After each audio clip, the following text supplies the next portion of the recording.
Rashika, can you explain what concurrent filing is and why it's such a game changer for EB5 applicants? Of course, usually you apply for your EB5 petition and wait for months for an approval. But with concurrent filing, you can file for your EB5 petition and for the adjustment of status at the same time. That means no gap in status. You can apply for your work permit and travel permit while waiting. Essentially, AOS is how you transition from a non-immigrant visa like the H1B, F1, L1 to an EB5 investor status while living in the US. This option is only available for those living in the US on a valid visa status. If you are living outside US, you will have to go through consular processing instead. But here's the catch. If your EB5 petition gets denied, so does your adjustment of status. That is why choosing the right project and filing everything correctly is crucial. That's incredible. And after someone receives the conditional green card, what's the next step for permanent residency?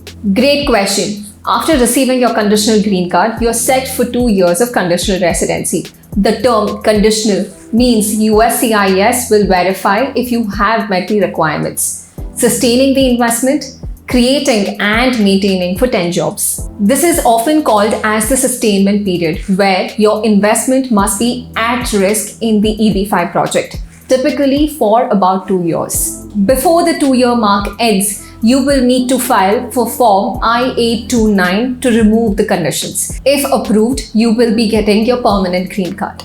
So, in short, with your conditional green card, you can live, work and travel freely in the US. But your investment must stay active during the sustainment period. And the I-829 petition is the final step where you become a permanent resident. What if the project doesn't meet the job creation requirements or faces delays? That's why choosing the right project is very important. If the project doesn't meet the job creation requirement and Form I-829 is filed, then there is a risk that your application could be denied. So it's essential to choose a reliable project which has a proven track record of meeting those requirements. At Quantum Global, we help guide you through the process, ensuring you're invested in a strong, reliable project that meets your EB5 criteria. We've got your back every step of the way. If an EB5 applicant's conditional green card gets approved, what happens to the H1B or H4 status? Will it be invalidated after, even if the investor does not use the CGC for employment or any other purposes? Once the conditional green card is issued, your H1 or H4 status is invalidated because you are now considered an US resident, a EB5 investor. That means you no longer need to maintain your non-immigrant visa status. You are legally authorized to live and work in the US as a resident, regardless of whether you use the CGC for employment purposes or not. This sounds almost too good to be true.